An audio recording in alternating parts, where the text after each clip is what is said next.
રણવાવ ખાતે બાઇકની લોનના હપ્તાના નામે લાખો રૂપિયાની છેતરપિંડી થઈ હતી, જે ગુનામાં પકડાયેલું પોરબંદરનો શખ્સ જામીન મુક્ત થયો ત્યાં જ તેની સામે વધુ એક ફરિયાદ દાખલ થઈ છે।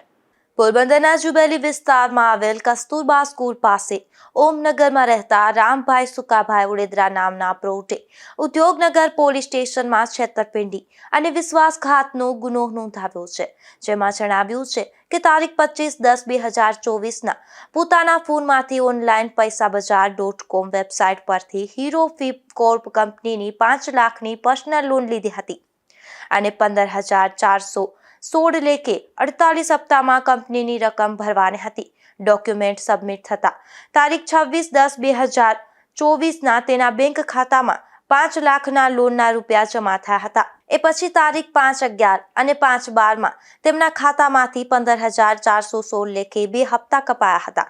ત્યારબાદ એગ્રીકલ્ચર લોન લેવાની હોવાથી રામ ઉડેદરાએ આ લોન ક્લોઝ માટે પૈસા બજાર કંપનીના કસ્ટમ કેરમાં ફોન કર્યો હતો, પરંતુ સંતોષકારક જવાબ મળ્યો ન હતો, જેથી ઘરે જતા રહ્યા હતા। ત્યારબાદ પોરબંદર નરસણ ટેકરી પાસે આવેલ હીરો ફિન કોર્પ કંપનીના લોન એજન્ટ તરીકે સુતારવાડામાં રહેતા ધવલ ભરત ખુદાઈને આ રકમ લોનની ભરપાઈ માટે આપી હતી, પરંતુ ધવલ નામના શખ્સે લોનની રકમની ભરપાઈ કરી ન હતી। મારું નામ રામભાઈ ઉડેદરા છે, હું જુબેલી રહું છું। અમે 2024માં 5 લાખ રૂપિયાની ઓનલાઈન લોન લીધેલી હતી, જે લોન અમારે 2 મહિનાની અંદર બંધ કરવાની હતી।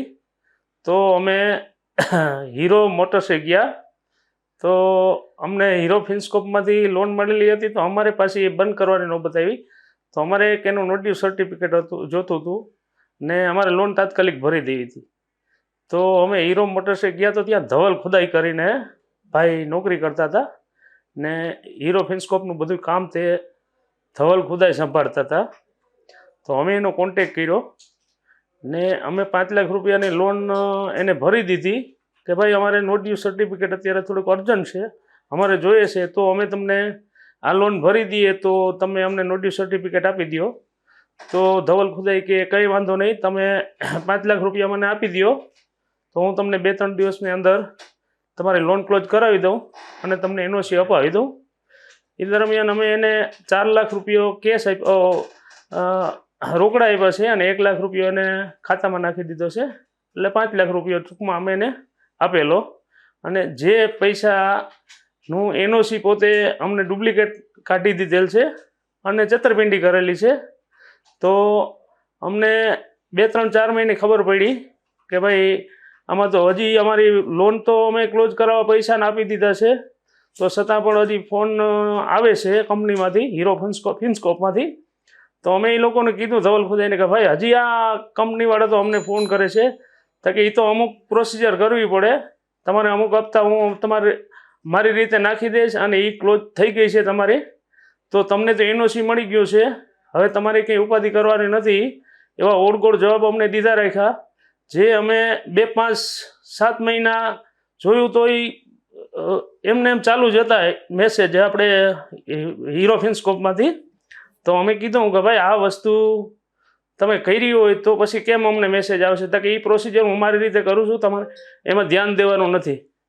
એ દરમિયાન અમને ખબર પડ્યા કે જે રણાવમાં પ્રકરણ થયું છે છેતરપિંડીનું, તો અમને પણ એમ થયું કે હવે આપણે તપાસ કરીએ કે ભાઈ હવે આ હીરો ફિનસ્કોપમાં આપણે એનઓસી આપ્યું છે તે ઓરિજિનલ છે કે ડુપ્લિકેટ છે। તો રાણાવ પ્રકરણમાં જે આ છેતરપિંડી થઈ છે હીરો હોન્ડાને, તેમાં પણ ધવલ ખુદાઈ સામેલ છે। અને અમે ત્યાં રાણાવ પોલીસ સ્ટેશને ગયા, એનો કોન્ટેક કર્યો, તો ધવલ ખુદાઈ ત્યાં હતો હાજર। તો અમે એને કીધું કે ભાઈ અમારું શું છે, તો કે તમારી પણ અમે કમ્પ્લેન લખાવી દીધી છે બધાની પહેલાં, અને તમને જે નોટિસ સર્ટિફિકેટ ને બધું આપેલું છે એ ખોટું છે, એટલે તમે પણ એ કે એ પ્રોસિજર તમારી જે પોલીસની થતી હતી મેં લખાવી દીધી છે, બાકી મેં તમને જે નોટિસ સર્ટિફિકેટને આપ્યું એ બધું ખોટું છે એ કે। એટલે અમારે પછી ન છૂટકે ત્યાં રાણાવ પોલીસ સ્ટેશને અમારે જાહેર કરવું પડ્યું કે ભાઈ આ તો અમે છેતરપિંડીનો ભોગ બનેલા છે।